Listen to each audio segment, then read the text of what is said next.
여러분, 자연 침식이라는 말 들어보셨죠? 자연 침식이 뭡니까? 비나 하천이나 빙하, 바람 따위의 어떤 풍화 작용에 의해서 그러니까 자연 현상이 지표를 점점 깎아내는 일입니다. 주로 해안가에서 이런 침식 작용이 일어나는데요. 시간이 지나면서 점점 땅, 바위 이런 것들이 풍화 작용으로 사라지고 있죠. 여러분, 우리나라도 그런 비슷한 뉴스들 많이 접하시잖아요. 동해안에 또 부산에 해운대 앞바다가 점점 줄어들고 있다. 모래가 사라지고 있다. 다 이 침식 작용이죠. 혹은 유명한 전 세계적으로 유명한 관광지들도 어느 순간 이렇게 무너지고 사라지는 것들, 동굴이 침식 작용으로 깎여가서 이제 보강 공사를 하지 않으면 옛날 모습을 이제 볼 수 없는 그런 뉴스들을 접하고 있습니다. 여러분, 이런 침식 작용들은요, 너무나 서서히 조심스럽게 일어난다는 거예요. 그래서 관심을 가지고 지속적으로 지켜보지 않으면 쉽게 눈치챌 수가 없습니다.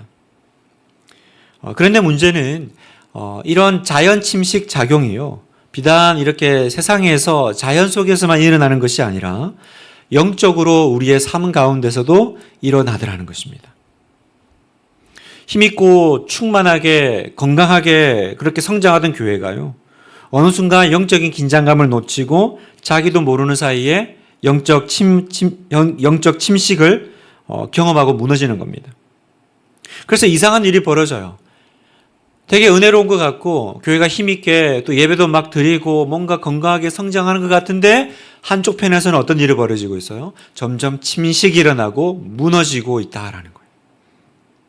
그래서 여러분, 이걸 알아채는 영적 분별력이 너무나도 중요합니다. 그냥 괜찮은 것 같은데? 아무 일 없는 것 같은데? 보고 있잖아. 무슨 일이 있었어? 무슨 변화가 있었어? 그런데 침식은 언제나 조용히 서서히 일어나기 때문에 표시해두지 않으면, 지켜보지 않으면 일어나고 있음에도 불구하고 전혀 모른다라는 거죠. 오늘 우리가 읽은 민수기 31장에는요, 굉장히 중요한 전쟁 이야기가 등장합니다. 일명 미디안 정복 전쟁입니다. 상황은 이제 모세는 가나안 땅 못 들어가잖아요. 하나님께서 모세에게 가나안 입성을 앞두고 명령하신 너의 이제 사역 중에 마지막 치러야 될 전투야라고 알려주신 거예요. 여러분, 왜 하나님은 이스라엘 백성들이 약속의 땅으로 들어가기 전에 모세에게 미디안 민족을 정벌하라고 명령하셨을까요? 너의 마지막 전투야. 너 이거 해결하고 너 사역 끝내야 돼. 라고 했을 때는 이게 뭔가 이스라엘에게 굉장한 의미가 있는 전쟁이라는 걸 알 수 있습니다. 이 전쟁이 중요한 이유는 앞서 있는 민수기 25장의 사건 때문입니다. 민수기 25장을 보면 여기에는요, 이스라엘 백성들의 영적 침식 현상이 일어났던 거예요. 자, 어떤 내용인지 1절, 2절을 보면 이스라엘이 시딤에 머물러 있더니 그 백성이 모압 여자들과 음행하기를 시작하니라. 그 여자들이 자기 신들에게 제사할 때에 이스라엘 백성을 청하매 백성이 먹고 그들의 신들에게 절함으로. 그것은 굉장히 작게 시작한 일입니다. 별것도 아니었어요. 그냥 이렇게 이스라엘 백성들 속에 스며 들어왔던 미디안 민족의 여자들이 여기 보면 이스라엘 백성들을 유혹하는 거예요. 유혹할 뿐만 아니라 자기들이 제사 드릴 때 함께 제사 드리자. 어때? 즐겁고 재밌게.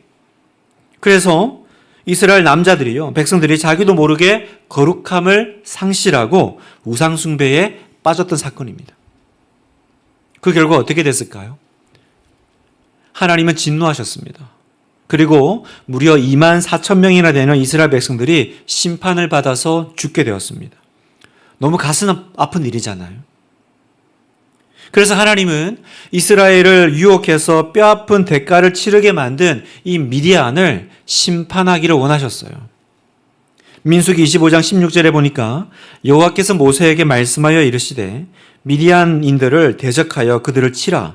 이는 그들이 속임수로 너희를 대적하되 부올의 일과 미디안 지휘관의 딸 곧 부올의 일로 연병이 일어난 날에 죽임을 당한 그들의 자매 고수비 사건으로 너희를 유혹하였음이라.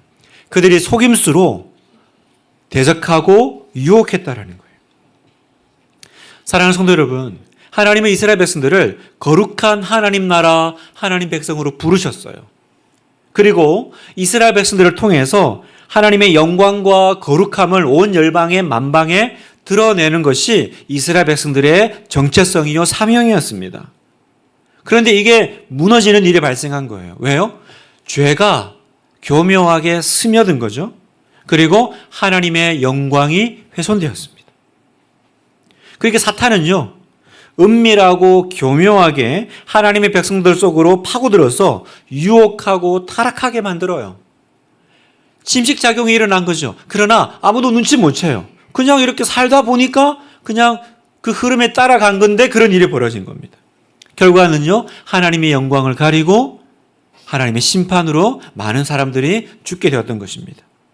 그래서 하나님께서 모세에게 너는 이 전쟁을 끝내고 사명을 마무리하라고 말씀하셨어요. 그러니까 여러분, 이 미디안 전쟁은 일반 보통 전쟁하고 달라요. 이건 하나님의 거룩한 전쟁입니다. 다시 이스라엘 백성들 안에 있는 영적인 침식 작용을 끊어내고 다시 역동성 있는 하나님의 백성으로 바로 세우기 위한 하나님의 작업이셨던 거예요. 자, 그렇다면 여러분, 이 우리 안에 찾아오는 이 영적인 침식 현상을 피하기 위해서는 어떻게 해야 될까? 첫 번째, 전투하는 신앙이 되어야 합니다. 우리 안에 이 나도 모르게 들어오는 이 침식 현상을 막아내기 위해서는 우리가 전투하는 공동체, 전투하는 신앙을 다시 회복해야 한다는 거예요. 오늘 성경에 보니까 모세는 전쟁에 나갈 사람들을 무장시키라 이렇게 명령합니다. 자, 3절을 같이 한번 읽어보겠습니다. 시작. 모세가 백성에게 말하여 이르되 너와 함께 있는 사람들 가운데서 전쟁에 나갈 사람들을 무장시키고 미디안을 치러 보내어 여호와의 원수를 갚되. 자, 여기 보면 전쟁에 나갈 사람들을 무장시키라 라고 합니다. 무장한다라는 뜻은 장비를 갖추고 싸울 만반의 완벽한 준비를 하라라는 거죠. 이스라엘 백성들은요, 하나님의 명령에 따라서 미디안에 대한 전쟁을 철저히 준비해야 했습니다. 사랑하는 여러분, 하나님이 우리에게 전쟁을 명하십니다. 하나님이 우리에게 명하시는 이 영적인 신앙, 이 영적 전쟁은요, 가만히 있으면 저절로 이루어지는 것이 아닙니다. 우리 안에 들어와 있는 이 죄의 세력들, 이 미디안으로 상징되는 이 부분들에 대해서 그냥 있다 보면 어느 날 이렇게 물러가고 사라지는 것이 아니라는 거예요. 너는 무장하고 싸우고 그들을 물리쳐내라고 하나님은 명령하십니다. 그러니까 어떻게 해야 돼요?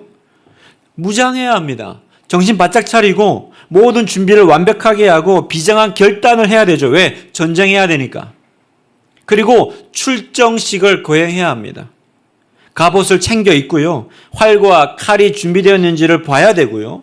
전략을 숙지하고 그렇게 나가는 겁니다. 성도 여러분, 오늘날 교회 안에 잘못된 이 이상한 그 이해가 있습니다. 영적 태도가 있습니다. 그건 뭐냐면 하나님의 일은 하나님께서 알아서 다 해주실 거라는 믿음이에요. 되게 맞는 것처럼 느껴지잖아요. 그러나 여러분, 내가 해야 할 일과 내가 준비해야 될 모든 것들을 다 준비하고 하나님의 기대, 하나님의 역사를 바라보는 거예요. 내가 해야 될 일을, 그 준비를 게을리하고 나가잖아요. 그러면 백전백패입니다. 여러분 생각해 보세요. 학생이 공부 전혀 안 하고 하나님이 은혜 주실 거야. 그러면 여러분 시험 당일날 점수를 맞을 수 있습니까? 목회자가 설교 준비 전혀 안 하고 하나님이 주일 아침에 성령의 감동을 주실 거야. 그렇게 나아가면 그 설교에, 그 예배에 은혜가 임하겠습니까? 이제 우리 여름 돼서 우리 각 부서마다 여름 학교 캠프 준비하고 있는데요. 수련회 준비 대충 하고 하나님이 은혜 주실 거야. 그렇게 기도만 하면 그 수련회 은혜가 임하겠습니까? 여러분 무슨 말이에요? 하나님이 주시는 승리는 누구에게 주시냐? 사람을 무장시키고 이스라엘 백성들은 자기들이 해야 될 무장 준비를 해야 한다는 거예요. 내가 해야 할 일을 최선을 다해 준비하고 나머지 하나님의 일하심을 기대하는 것입니다. 그런데 오늘날 많은 성도들이 이 영적인 전쟁터인 세상에 나가면서 아무런 준비도 안 하고 영적 무장도 하지 않은 채 나아갑니다. 반대로 마귀는요, 정말 도끼를 품고 만반의 준비를 하고 나와요. 그러니까 어떻게 됩니까? 우리가 말씀과 기도로 무장하지 않고 나가면서 그냥 하나님 도와주실 거야, 이렇게 순진하게 달려가니까 다 나가 떨어지는 거예요.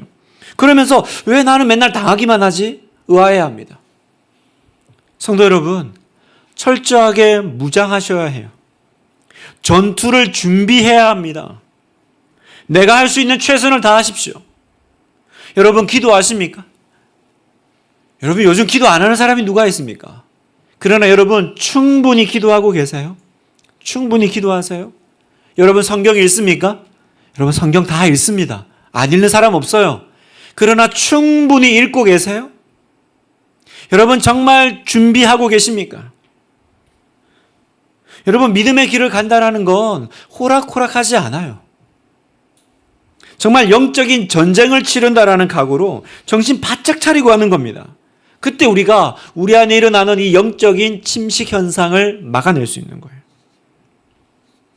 자, 모세는요, 이스라엘 군대들을 준비시킨 다음에, 무장시킨 다음에 또 하나의 다른 명령을 내립니다. 어떤 명령을 내리냐면 12지파에게 각각 1000명씩 군사를 차출시킵니다. 자, 4절에 보니까 이스라엘 모든 지파에게 각 지파에서 1000명씩을 전장에 보낼지니라 하매, 각 지파에서 1000명씩이에요. 그런데 보세요. 이스라엘 지파들은요, 강한 지파가 있고 약한 지파가 있어요. 인원이 많은 지파가 있고 적은 지파도 있습니다. 그런데 그 차이 두지 않아요. 그냥 각 지파마다 다 1000명씩 나오라는 거예요. 무슨 얘기입니까? 약한 지파라고 빠지지 말라라는 거예요. 똑같이 하나님의 일은 같이 힘을 모아서 동원하고 달려와야 한다라는 것입니다. 나는 약해서 빠져도 돼. 나는 아직 믿음이 부족해서, 나는 아직 준비가 덜 돼서가 아니에요. 그리고 또 하나가 있어요. 그 각 지파에서 다 나와라. 지금 총동원이야, 총동원. 이 대군과 싸우려면 다 나와도 부족해. 그게 아니라 몇 명이요? 딱 1000명씩만 차출시켜요. 그러면 12지파니까 모으면 12,000명이겠죠. 여러분, 이 12,000명은요, 그냥 군사들이 아닐 겁니다. 그 지파에서 어떤 사람일까요? 가장 뛰어난 전사들 아니겠어요? 무슨 말이냐면, 여러분, 하나님은 이 미디안과의 이 중요한 전쟁 앞에서요, 60만 장정 다 불러가지고 싸우지 않고요, 딱 12,000명 뽑아서 싸우시더라고요. 여러분, 하나님 나라는 많은 무리들로 일하는 거 아닙니다. 하나님은 소수지만 헌신된 최정의 믿음의 사람들과 일하기를 기뻐하신다는 것. 성도 여러분, 교회의 힘은 어디 있습니까? 오늘날 그 교회가 강력한 힘이 있다라는 거, 그건 그 교회에 얼마나 교인 숫자가 많은 것이 아니라 얼마나 그 교회 안에 영적 전투력에 있는 용사들이 몇 명이나 있느냐, 거기에 달려 있는 거예요. 여러분, 하나님은 99% 헌신된 100명보다 100% 헌신된 1명을 사용하십니다. 그게 성경이 우리에게 보여주는 거예요. 99% 헌신된 100명이 아니라 100% 헌신된 1명. 말씀과 기도로 충만한 성도, 영적 전쟁의 최일선에 투입될 수 있는 뜨겁고 강한 믿음의 사람들이 얼마나 되느냐, 여러분, 이게 중요한 거예요. 여러분, 교회 안에 이게 중요해요. 여러분, 오늘 우리 교회 안에, 우리 교구 안에, 우리 다락방에요, 우리 집 안에 하나님이 진짜 필요로 하실 때, 하나님의 그 일을 해야 할 때 투입될 수 있는 믿음의 용사들이 과연 몇 명이나 될까요? 우리 교회 안에는 몇 명이나 될까요? 이 사람도 가능할 것 같고, 저 사람도 보내도 괜찮을 것 같고, 누굴 보내지? 너무 많은데? 고민되네? 여러분, 이런 고민이 있는 교회가 행복한 교회죠. 그런 교회가 살아있는 교회예요. 힘이 있는 교회 아니겠어요? 자, 그래서 여러분, 하나님은 놀랍게도 이 미디안과의 전쟁을 치르는데 이 전쟁을 실제로 이끌 사람을 누굴 세우느냐? 모세 자신도 아니에요. 그렇다고 자기 후계자인 요수아를 세우지 않아요. 놀랍게도 제사장 비느하스를 세웁니다. 자, 6절을 한번 같이 읽겠습니다. 시작. 모세가 각 지파에 1000명씩 싸움에 보내되 제사장 엘르아살의 아들 비느하스에게 성소의 기구와 신호 나팔을 들려서 그들과 함께 전쟁에 보내매. 왜 갑자기 비느하스일까요? 그리고 또 군인도 아니고 어떤 지휘관도 아니고 제사장 엘르아살의 아들 비느하스. 왜 비느하스일까? 민수기 25장에 보면요, 우상숭배와 음행으로 하나님이 심판하시죠. 그래서 연병, 이제 전염병이죠. 전염병이 임하고 수많은 사람들이 막 죽어나갑니다. 그런데 그 자리에서 끝까지 회개할 줄 모르는 한 사람이 있어요. 누구냐면 바로 시므온 지파의 지도자 시므이라는 사람이었습니다. 자, 민수기 25장 6절을 제가 읽겠습니다. 이스라엘 자손의 온 회중이 회막 문에서 울 때에 이스라엘 자손 한 사람이 모세와 온 회중의 눈앞에 미디안의 한 여인을 데리고 그의 형제에게로 온지라. 지금 이게 도대체 무슨 상황이 벌어진 거예요? 온 이스라엘이 지금 음행의 죄로 말미암아 이 미디안 때문에 죄로 그 심판으로 고통받고 울고 있는데 민족의 지도자라는 지파의 지도자라는 한 사람이 미디안 여인을 데리고 회중 안으로 들어온 거예요. 어처구니가 없는 일이 벌어지고 있는 거죠. 그때 하나님의 분노로 비느하스가 벌떡 일어난 거예요. 그리고 이 시므이를 심판합니다. 그러자 하나님께서 이 비느하스에 대해서 이렇게 말씀하세요. 11절, 제사장 아론의 손자 엘르아살의 아들 비느하스가 내 질투심으로 질투하여 이스라엘 자손 중에서 내 노를 돌이켜서 내 질투심으로 그들을 소멸하지 않게 하였도다. 무슨 말이에요? 하나님을 대신한 이 거룩한 분노, 거룩한 이 질투를 가진 이 비느하스 때문에 심판이 멈췄다라는 거예요. 이 비느하스 한 사람 때문에 이스라엘 백성들이 구원받았다라는 거죠. 그래서 오늘 하나님은 그 비느하스를 이번 미디안 정복 전쟁의 선봉장으로 내세우신 것입니다. 사랑하는 우리 하나교회 성도 여러분, 하나님의 전쟁은 머릿수로 하는 거 아닙니다. 여러분, 우리 교회의 자랑은 얼마나 많은 숫자가 모이느냐가 아니라 얼마나 하나님의 전투에 투입할 수 있는 영적 최정예 군사가 많은지 여기에 달려있는 줄 믿습니다. 사랑하는 성도 여러분, 오늘 밤 하나님, 내가 그 중에 한 사람 되게 하소서. 내가 하나님의 거룩한 분노로 벌떡 일어났던, 분연히 일어났던 그 비느하스가 되게 하소서. 모두가 죄짓고 모두가 그냥 그렇게 사는 거야. 그러고 있을 때 하나님의 심장을 가지고 두렵고 떨림으로 일어나 기도하는 그 한 사람 내가 되게 하소서. 성도 여러분, 교회는요, 전투하는 공동체입니다. 여러분, 오늘도 악한 마귀는 온갖 방법을 동원해서 이 교회의 벽을, 이 교회 공동체를 흔들고 부수려고 해요. 때로는 유혹하고 때로는 비난과 핍박으로 도전해 옵니다. 그런데 정작 우리들은요, 신자들은 너무나도 나이브하고 안일하게 신앙생활을 하려고 해요. 교회는 그냥 편안하게 힐링과 위로받는 것으로 여기는 경우가 많습니다. 그러나 여러분, 신앙생활은 영적인 전쟁이라는 걸 한순간도 잊어서는 안 돼요. 여러분, 전쟁이라는 건 뭐예요? 여러분, 전쟁은 무서워요. 전쟁은 지면 다음에 이기면 되지. 이게 아니죠. 여러분, 나라와 나라 간의 전쟁에서 지면 어떻게 됩니까? 그 나라의 포로가 되는 거예요. 굉장히 무서운 일이, 치명적인 결과가 나타나는 것입니다. 그러니 여러분, 교회는 항상 영적으로 깨어 있어야 합니다. 기도의 보호막으로 교회를 둘러싸야 합니다. 기도하는 교회를 예수님께서 당신의 보혈로 덮으시고 지켜주실 줄 믿습니다. 오늘 밤이 너무 중요한 거예요. 성도들이 함께 모여서 기도하는 교회가 될 때 그 교회는 하나님의 보호하신 가운데 이 영적인 침식 현상으로부터 지켜줄 줄 믿습니다.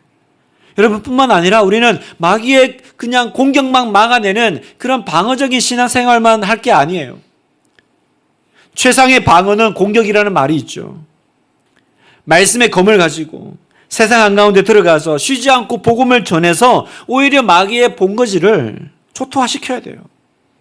여러분, 그게 전투하는 교회예요.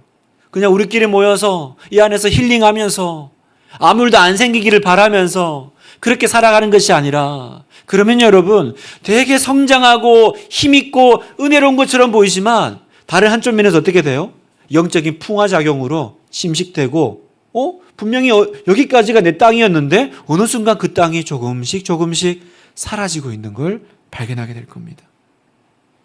그러나 깨어 있으면 전투하는 교회는 절대로 침식되지 않을 줄 믿습니다.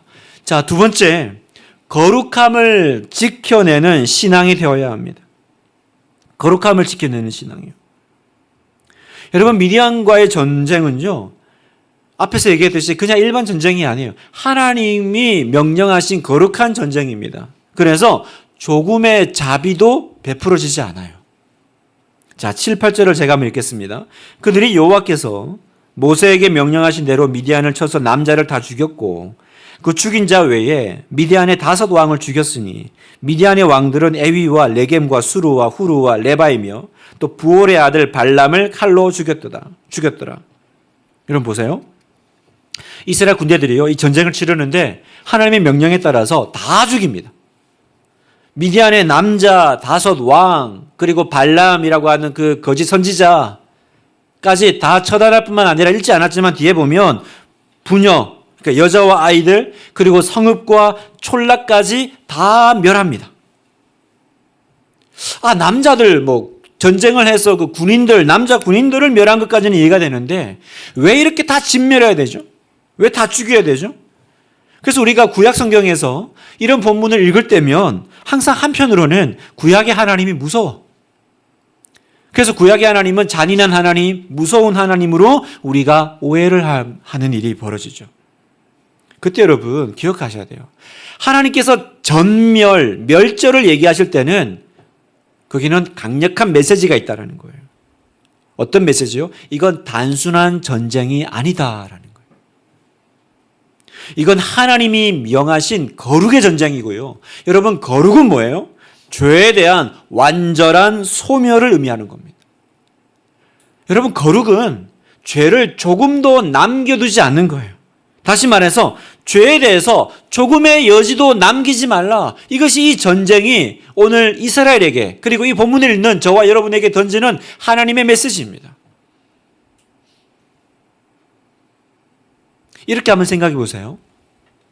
이게 어떤 느낌이냐면, 자, 어떤 환자가 있습니다. 암 환자예요. 그런데 다행히 초기에 발견해서 수술을 해서 암 제거 수술을 하면 완치가 된다고 합니다. 다행이죠. 그래서 수술을 했는데 끝나고 나서 예를 들어 의사가 이렇게 얘기한다고 생각해 보세요. 수술은 성공적입니다. 그런데 제가 마음이 약해서 다 처리 안 하고 조금 남겨놨습니다. 그러나 얼마 안 되니까 새끼 암세포니까 별일 없을 거예요. 여러분, 이런 말을 듣는다면 어때요? 상상할 수 없는 일이 벌어진 거 아니에요? 그 의사 고소해야 합니다. 여러분, 암은 암이죠? 크든 작든 반드시 남겨놓으면요, 그건 자라서 확산될 거고요. 다시 그 암에, 그죠? 그 상황 가운데 놓이게 되는 건 불보듯 뻔한 거예요. 그래서 어떻게 해야 됩니까? 암세포는 완전히 뿌리 뽑아야 하는 거예요. 한두 개라고 별거 아닌 것처럼 그냥 내버려 두고 방치하면 안 되는 거예요. 무슨 말이냐면 여러분, 우리가 죄와 싸울 때 그렇게 싸워야 한다는 거예요. 단순하고 순진하게 그냥 이렇게 대충 하면 안 돼요. 여러분, 이스라엘은요, 이 악의 근원을 방치하지 않고 완전히 뿌리 뽑아야 이 죄로부터 완전히 단절되는 거예요. 그리고 이제 가나안 땅 들어갈 거거든요. 이 가나안 땅에 들어가서 새롭게 출발해야 되는데 이 죄와 연관되어서 죄의 어떤 흔적들을 가지고 들어가면 반드시 가나안 땅에서 발목 잡힐 거라는 거죠. 그러니까 하나님의 의도는 뭡니까? 죄에 대해서 완전히 정리하고 아무 거리낌 없이 새로운 미래로 힘있게 나아가기를 지금 원하시는 건데, 문제는 그렇게 말씀하셨음에도 불구하고 이스라엘 군대들은 그렇게 하지 않았어요. 자, 13절. 모세와 제사장 엘르아살과 회중의 지도자들이 다 진영 밖에 나가서 영접하다가 모세가 군대 지휘관 곧 싸움에서 돌아온 천부장들과 백부장들에게 노하니라. 모세가 그들에게 이르되 너희가 여자들을 다 살려두었느냐. 미디안 남자들은 다 죽였는데요. 여자와 아이들은 포로로 잡아온 겁니다. 왜 그랬을까요? 왜 그랬을까요? 이 전쟁을 너무 쉽게 생각한 거예요. 이 전쟁을 치른 천부장, 백부장들이요. 적군의 남자들만 처탄하면 안전하지 않아? 그리고 보통 전쟁하면 누가 다 죽이나. 그렇게 남겨가지고 이렇게 전리품도 취하고 그렇게 하는 거지. 우리만 유독 이렇게 할 필요가 있어? 여러분, 아무리 주변에서 그렇게 한다 그래도 하나님 백성은 안 되는 거면 안 되는 거예요. 지금 이 지휘관들이 어떤 실수를 하고 있습니까? 전쟁의 승리에 취해서 하나님이 이 전쟁을 왜 하라고 했는지를 놓치고 있는 겁니다. 여러분, 지금 이스라엘 군대가 미디안 이민족들하고 이 전쟁을 왜 시작하게 됐죠?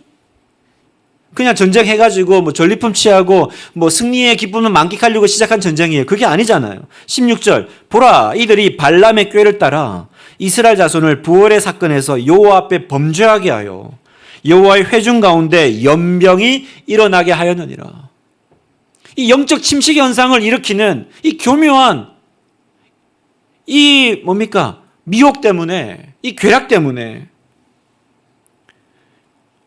하나님께서 이것을 완전히 정리하기를 원하시는데 도대체 너희는 조금이라도 생각이 있었다면 어떻게 이 전쟁의 원인을 제공한 이 미디안 사람들을 살려서 데려올 수 있느냐? 그들이 들어오면 다시 음란과 우상숭배는 번지게 될 것이고 이스라엘은 심판을 받아 멸망할 수 있는 문제다라고 지금 모세가 지적하고 있고 노하고 있는 겁니다. 성도 여러분, 이스라엘 지휘관들은요, 그랬어요. 큰 승리를 거두었으니까 이 정도쯤은 괜찮겠지. 이 정도는 우리가 처리할 수 있잖아.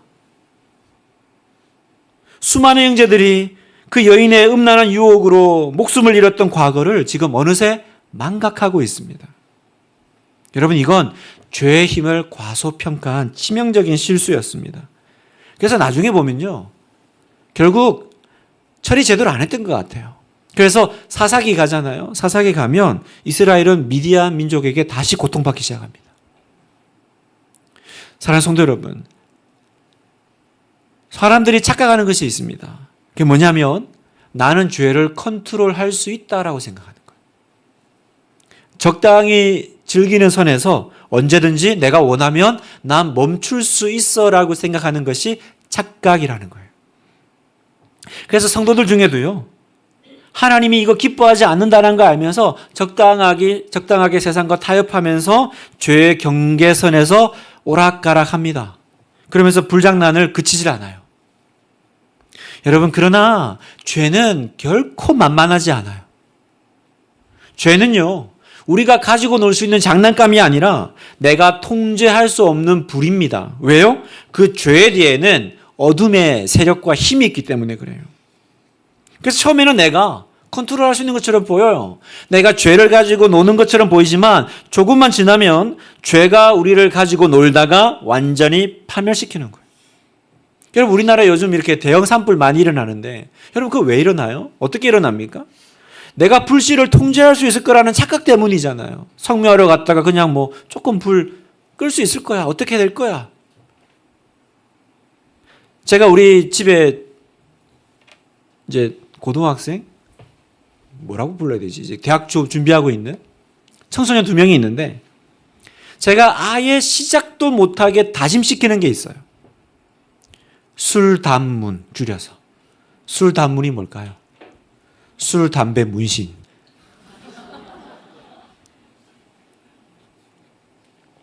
아예 시작도 하지 마라. 냄새도 맡지 말고 손에 잡아보지도 말고. 근데 요즘은 또 이제 마약도 애들하게 해서 진짜 이게 여기다가 이제 마약까지 넣어야 되나? 술, 담배, 문신. 시작도 하지 마라. 가끔 보면 술 가르치는 부모님들이 있더라고요. 술은 부모가 가르쳐야 된다. 그런 얘기가 있나요? 진짜 큰일 날 일입니다. 내가 통제할 수 있다는 착각이에요. 시작하면 통제 못합니다. 시작하면 통제 못하는 거예요. 그러니까 어떻게 해야 돼요? 처음부터 발을 들이지 말아야 합니다. 성도 여러분, 어떤 인간적인 결심과 의지로 죄의 힘을 이길 수가 없다라는 걸 우리는 인정해야 합니다. 죄를 우습게 보지 마세요. 여러분, 죄의 문제가 얼마나 심각했으면 그 전능하신 하나님이 하나뿐인 자기 아들 예수 그리스도를 십자가에 죽게 하는 것 외에는 방법이 없었을까? 네? 생각해 보세요. 그 전능하신 하나님, 모든 것을 다 할 수 있는 하나님이 자기 아들을 십자가에 죽이는 것 말고는 이 죄의 문제를 해결할 수 없다라는 걸 볼 때, 여러분, 이 죄는요, 결단코 만만치가 않아요. 쉬운 일이 아닙니다. 그러니까 아예 처음부터 접촉 가능성을 차단해야 되는 거예요.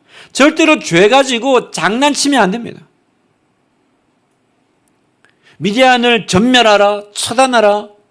여러분, 그 얘기했을 때 사실 가장 그 하나님의 명령이 뼈아픈 사람이 모세 자신이었을 거예요.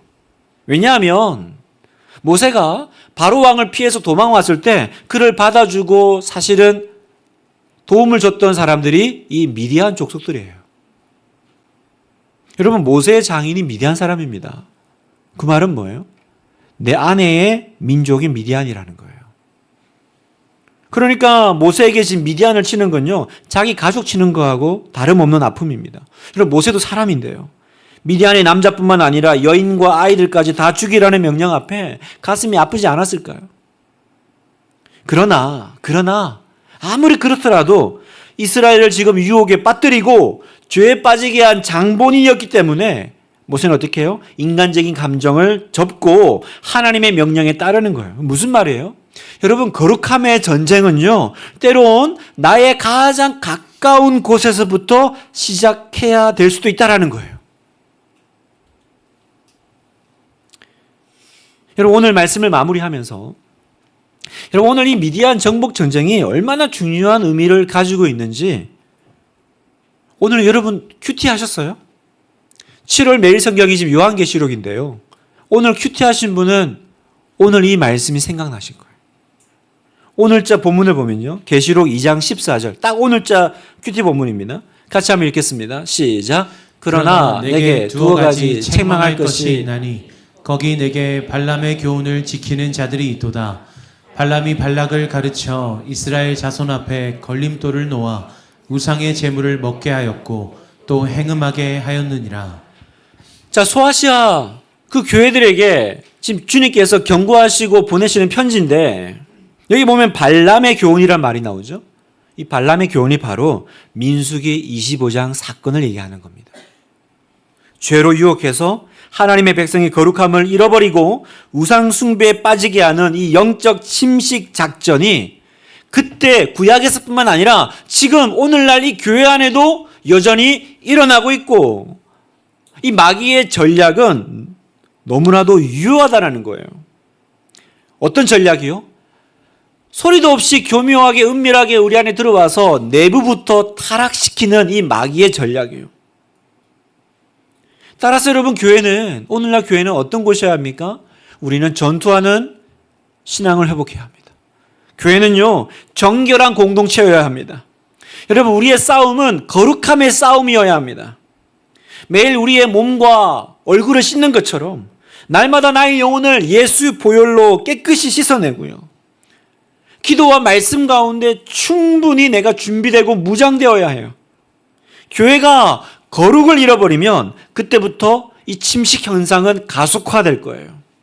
그리고 영적으로 무기력해질 것입니다. 사랑하는 성도 여러분, 거룩함이 힘입니다. 여러분 기억하셔야 돼요.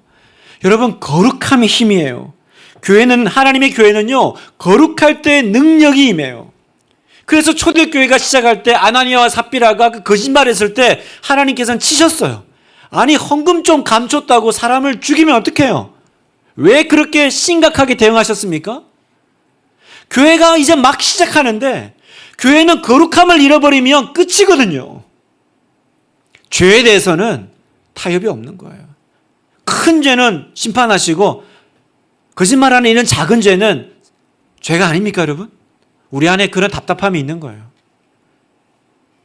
여러분, 성령님은 Holy Spirit, 거룩한 영이십니다.